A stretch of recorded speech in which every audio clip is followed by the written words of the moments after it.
හැමෝම මගෙන් අහන දෙයක් තමයි අයියේ ඔයා කොහොමද සුද්ධියක සෙට් කරගත්තේ අපිට ටිප්ස් ටිකක් දෙන්න කියලා. ඇත්තටම කිව්වොත් අපි හිතන්න ඕනේ අපේ ආත්ම විශ්වාසය ගොඩනගා ගන්න කොහොමද කියන එක.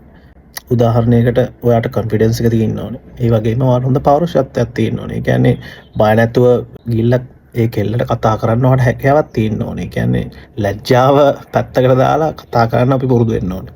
ඒ වගේම අපේ පිරිසුදුකම ගැනත් අපි පොඩ්ඩක් හිතන්න ඕනේ. මොකද උදාහරණයකට සුද්ධියෝ කොහොමද ක්ලීන්නස් අපි ඉන්න විදිය අපි මේ ඒ කියන්නේ අඳින පළඳින විදිය අපි පර්ෆියුම් එකක් හරි ගාලා තියනවද නියපොතු කපලා තියනවද ඒ වගේ ක්ලීනිනස් ගැනත් ඒගොල්ලෝ ගොඩක් කලාවට හිතනවා.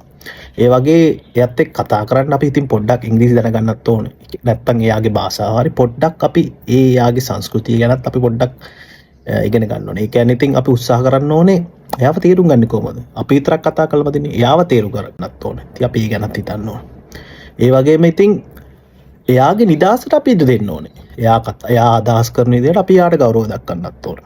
ඉතින් හැමතිස්සෙම අපි හිතන්න ඕනේ කොහොමද අපි යා කතා කරනකොට අපි අවස්ථාවක් දෙන්නත් එපා එයාට නේද? ඒ වගේ හිතන්නත් ඕනේ. ඉතින් අපි එයාට ඇඟේ ඇලෙන්න එහෙම කරදර කරන්න නැතුව අපි ඉතින් ඒක හිතන්නත් ඕනේ. එයාට ගෞරව වෙන්න ඕනේ, විනීත වෙන්න ඕනේ. ඒ වගේම හොඳට සවන් දෙන්න ඕනේ. එයා කියන දේවල් හොඳට අහන් ඉන්න ඕනේ. අපි පැන උත්තර දෙන්න නරකයි. මුලින්ම එයා කියන්නේ මොනවද අපි ඒ වගේ දෙයකට අපි ඒකත් අහලා බලමු කෙනා. ඒ වගේ නිකන් හැමතිස්සෙම අපි හිතන්න ඕනේ. එයා කියන්නේ මොකද්ද අපි ඒක අහන්න ඕනේ. ඒ වගේ මෙයාගේ සංස්කෘතියට අපි ගැළපෙන විදිහට හිතන්න ඕනේ.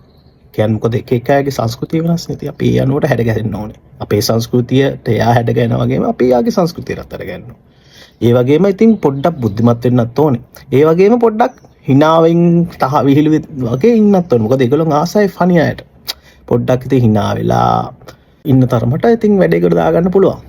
ඇත්තටම ඉතින් ඔක්කොම මේව කරලා ආදරය කරන එක හරියට කරන්න ඕනේ. තේරුණාද? ඉතින් මොකද මේ ආදරය තමයි වැදගත්. අපි හිතන්න අරක යාගේ සමීපාට මොකද්ද?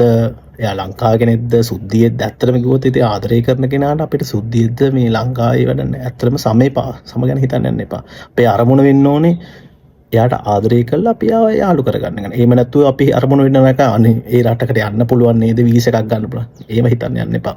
ආදරය කරොත් හරියට ඔයා ඒ ගැන හිතන් හිටියොත් ඔයාගේ ජීවිතය ඔයාට කොට දා ගන්න පුළුවන්. ඔයාට හොඳ ආදරයක් ලබා ගන්න පුළුවන්. මං වගේ අද හොඳ ජීවිතයක් ගත කරන්න පුළුවන්.